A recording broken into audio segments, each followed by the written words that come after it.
नमस्कार दोस्तों, natures love and care में आपका स्वागत है। दोस्तों, आप जो देख रहे हैं ये चाइनीज़ क्रेप मिर्टल।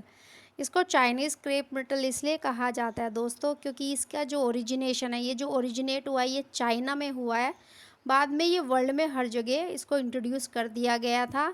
ये देखने में बहुत ही सुंदर पौधा है। चाइना में इसको पाई जी हंग कहते हैं। पाई जी हंग इसको इसलिए कहा जाता है क्योंकि इसको 100 डेज रेड, इसके जो फ्लावर्स हैं वो हफ्तों तक एज इट इज़ खिले रहते हैं, जो देखने में बहुत सुंदर आते हैं। दोस्तों, इसमें 4 शेड होती है, रेड, पर्पल, पिंक और वाइट। मैं आपको जो दिखाने जा रही हूँ इसमें रेड, पर्पल और आप वाइट देखेंगे।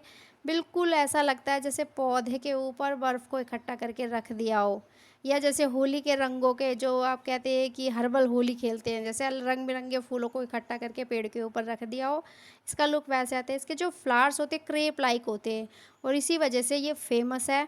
एज अ शो पीस की तरह भी इसको यूज़ किया जाता है। ये पौधा 1.5-2 फुट से लेकर 12-15 फीट तक ग्रो कर जाता है, और ऐसे इसमें चारों तरफ फूल भर जाते हैं। तो इस पौधे का बस एक ही ड्रॉबैक है कि इस ये जो फूल है इसके झड़ते बहुत है। या तो आप इसे ड्रॉबैक भी कह सकते हैं, या तो आप इसको पॉजिटिव भी ले सकते हैं कि जो पौधा जहाँ पे होगा उसके चारों तरफ रंग बिरंगे फूल आपको दिखाई देंगे गिरे हुए। तो वो आप पर डिपेंड करता है कि आप उसको किस तरह से लेते हैं, पॉजिटिव वे में या नेगेटिव वे में। दोस्तों, ये पौधा मंकी ट्री के नाम से भी फेमस है क्योंकि इसकी जो बार्क है ये बहुत ही अट्रैक्टिव है। दूसरा, हमारे जो इंडिया में भी इसको इंट्रोड्यूस किया जा चुका है, और यहाँ पे भी इसकी बहुत सारी वैरायटीज़ आपको दिख जाएगी। सड़कों पर भी अब ये दिखाई देने लग गए हैं। आप इसे गार्डन में भी लगा सकते हैं, आप इसे अपने टेरेस गार्डन में भी लगा सकते हैं, आप इसे अपने आसपास जो जगह अवेलेबल, अगर आपको गार्डनिंग का शौक़ है आप इसे वहाँ भी लगा सकते हो। ये लेट स्प्रिंग से इसमें फ्लावरिंग शुरू होती है, और समर, पूरा समर इसमें इसी तरह फूल खिलते रहते हैं। इसकी सबसे अच्छी बात ये है दोस्तों, अगर आप इसे लगाते हैं तो ये पूरी साल एज इट इज़ हरा का हरा रहता है।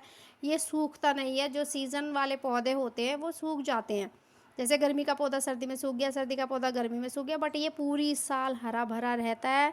बस फ़र्क इतना होता है कि इसमें फ्लावर्स नहीं आते, लेकिन ये tree as it is green रहता है, बहुत सुंदर दिखता है। इसके जो लीव्स है, इसके जो फ्लावर्स है, इसकी जो बार्क है, वो सभी बहुत ही अच्छे दिखाई देते हैं। आप अगर कहीं जा रहे हैं और आपके सामने ये पौधा पड़ जाए तो आपकी आँख वहीं थम जाती है कुछ समय के लिए। ये इतना, इसका जो फूल है वो इतने अट्रैक्टिव होते हैं। ये आप पर्पल कलर का देख रहे हैं। इवन इसके जो बीज होते हैं दोस्तों, वो बीज भी बहुत सुंदर लगते हैं। इसकी जो कलियाँ होती हैं बिल्कुल डिफरेंट होती है इसकी कलियाँ। ये एकदम अलग सा पौधा है। मतलब पहले ये नर्सरीज़ में नहीं मिलता था, बट अब आपको ये नर्सरीज़ में मिल जाएगा। ये बहुत ही सुंदर इसको बोलते हैं। इसको सावनी भी बोलते हैं। इंडियन जो इसका नाम है वो ज़रूल या सावनी के नाम से जाना जाता है। मेनली अब ये आपको हर जगह मिल जाएगा, बट इसका जो ओरिजिनेशन है वो मेन चाइना है। तो इसको मेन जो कहा जाता है वो इसको चाइनीज़ क्रेप मिर्टल ही कहा जाता है। ये देखने में बहुत सुंदर है। इसको केयर की बहुत ज़्यादा ज़रूरत नहीं रहती। अगर आप इसे गमले में भी लगाते हैं तो गमले में भी ये इजीली ग्रो कर जाता है। वहाँ पर भी फूल इसके अच्छे से आते हैं भर के ऐसे ही गुच्छे में।